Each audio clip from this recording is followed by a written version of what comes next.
Hi everyone, it's Vicos here. Welcome to this training. I'm super excited to show you and walk you through our mindset and personal development training.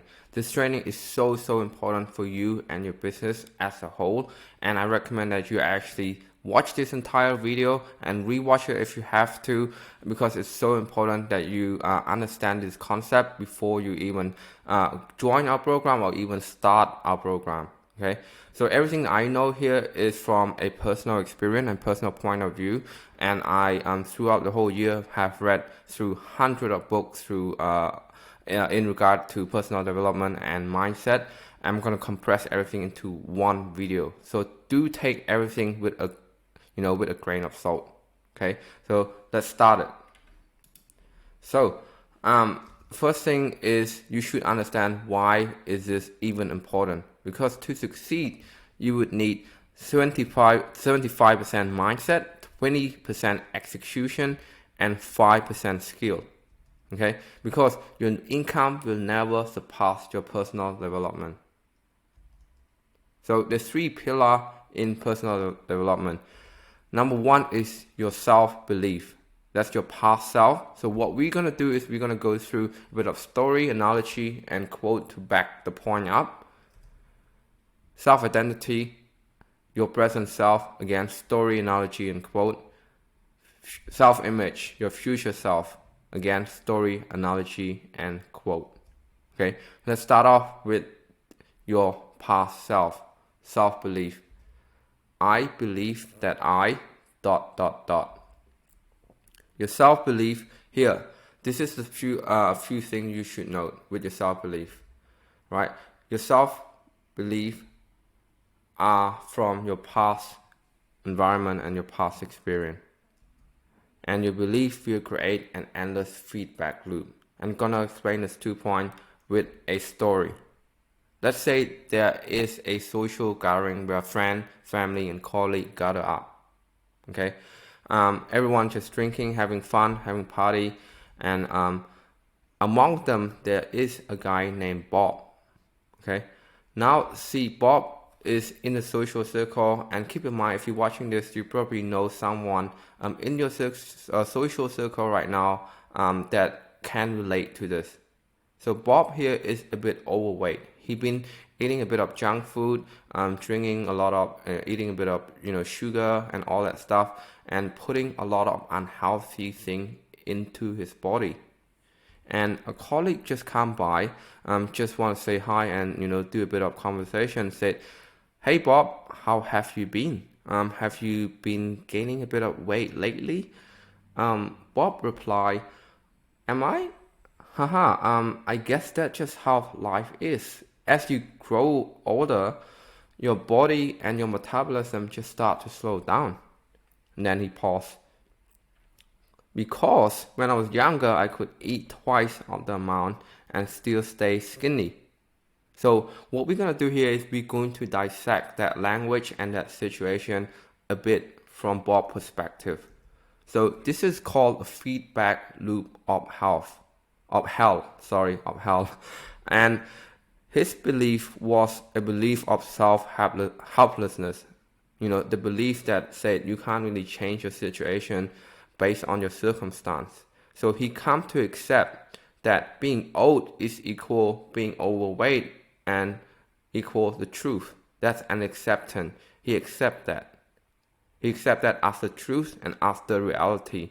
Okay, and some of the thing is, this is just a story, okay? Some of the thing is, he might grow up in an environment where he saw his older generation, example, his dad, his uncle, or his teacher being overweight as they grow older when he was young. So he might accept that as the reality, okay?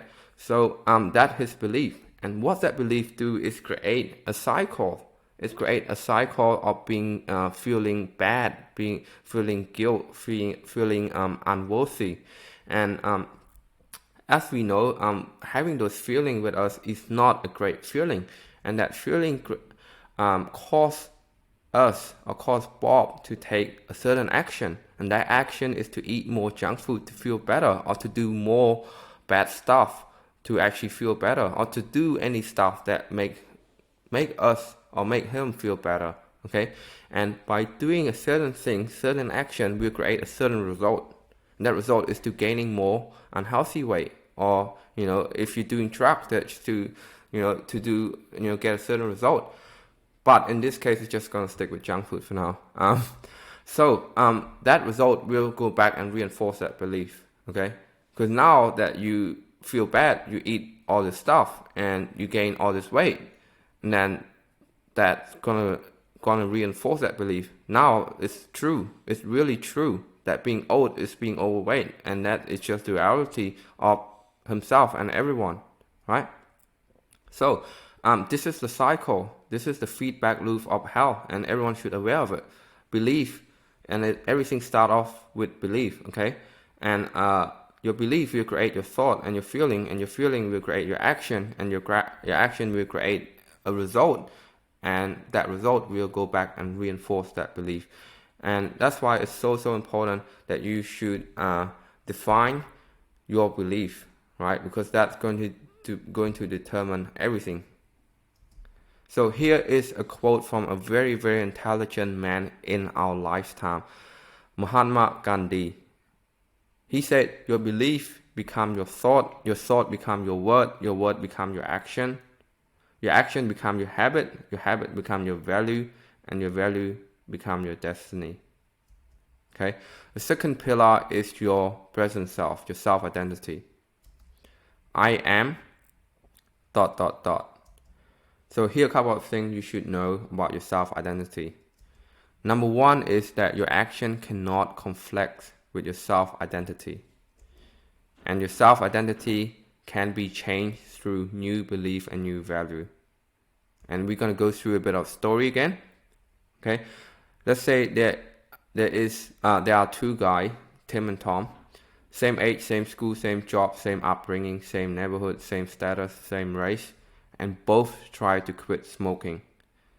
Tim here wake up every day and tell himself that I am a smoker trying to quit smoking, and I have tried everything and it does not seem to work. But Tom here look at things at a different perspective and a different view. He said to himself that I am a good father trying to do what's best for my little girl, and I have tried a couple of things so far, but just not have found the right solution yet. Okay, so that is a different angle, because the thing you should know about self-identity is what you're telling yourself every day, what you identify yourself as. If you identify yourself as rich, poor, good, bad, that's how you see yourself. Okay, your action cannot go conflict with your self-identity.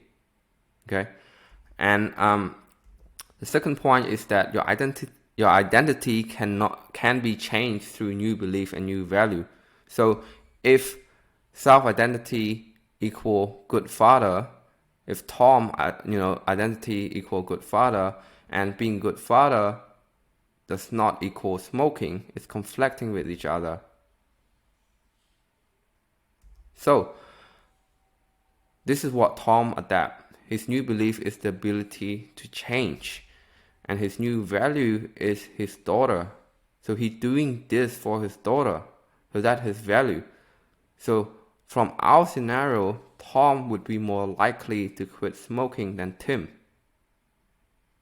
So what do we learn from this?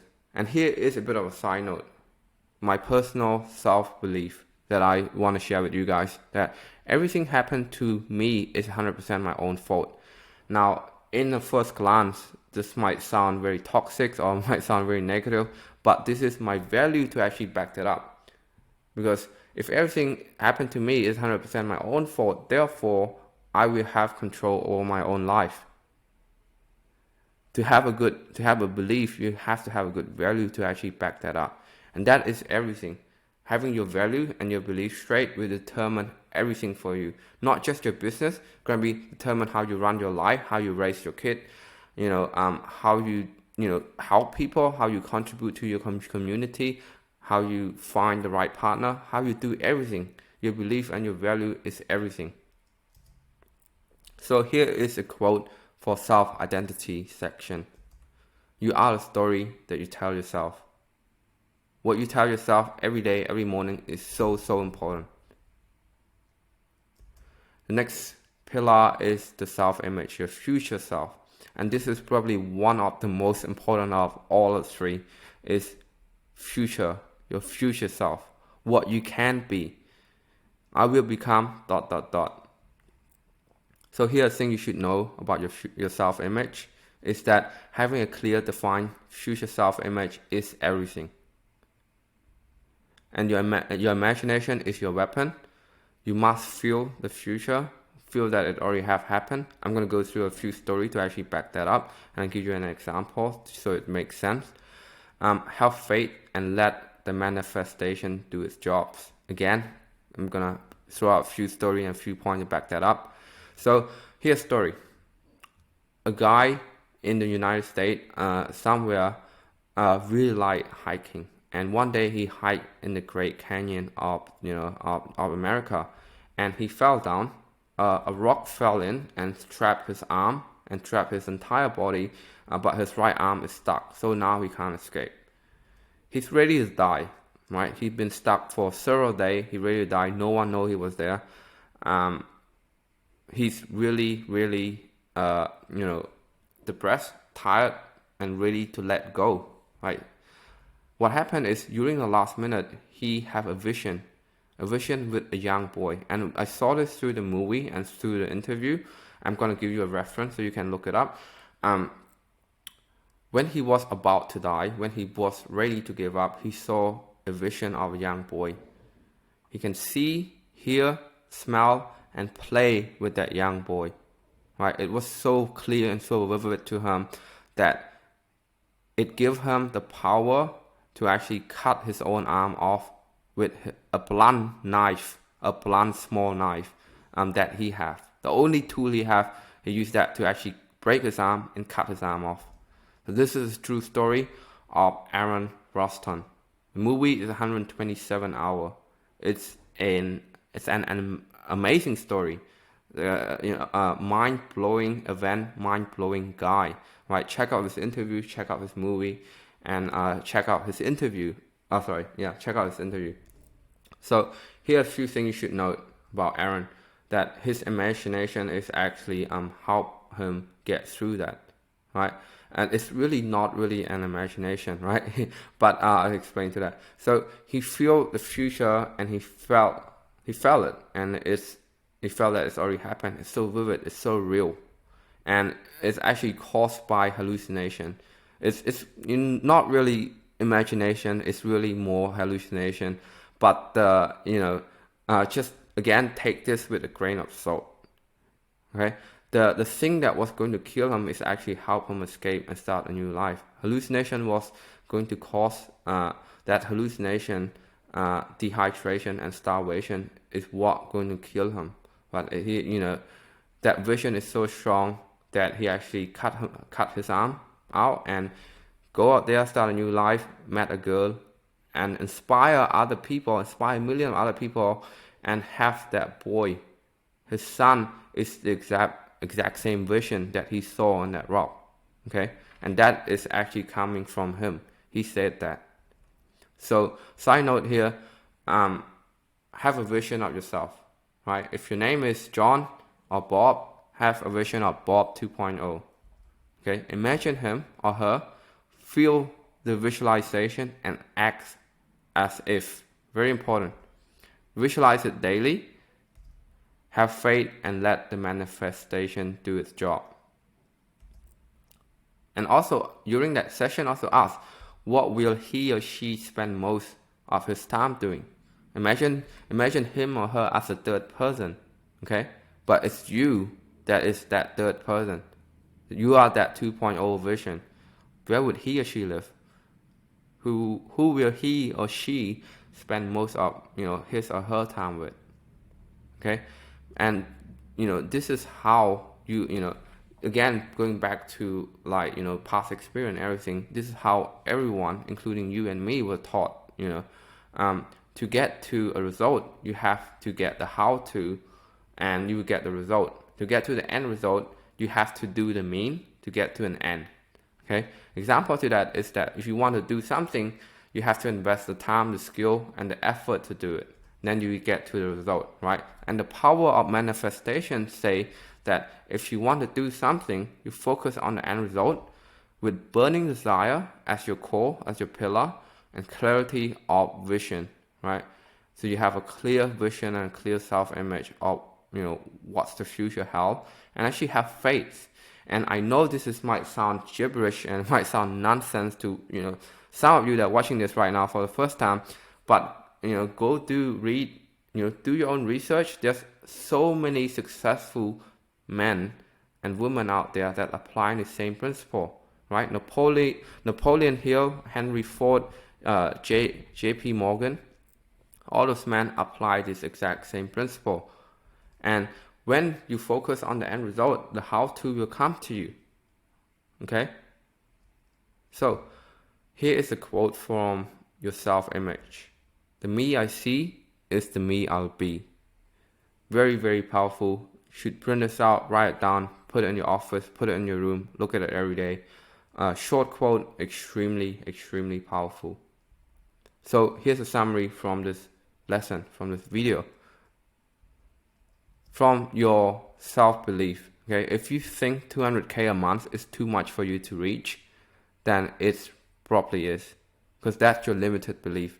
If that's your cap, you only can reach your cap, okay? And what your cap is probably derived from your past experience and your past environment, and we have went through that. And if you think that the problem occurred in your business is somebody else's fault, then you have not learned a thing. So if you're telling yourself that you are a victim of your outside and your exterior circumstance, you're probably not in the right mindset, okay? And if you want 200K a month, act and think as if you already have 200K a month, because that's going to be everything. Focus on the result, focus on the future, right? Visualize it. So that's the 3 pillars of personal development, and mindset is everything. Okay guys, if you have any questions, just reach out. I will see you on the next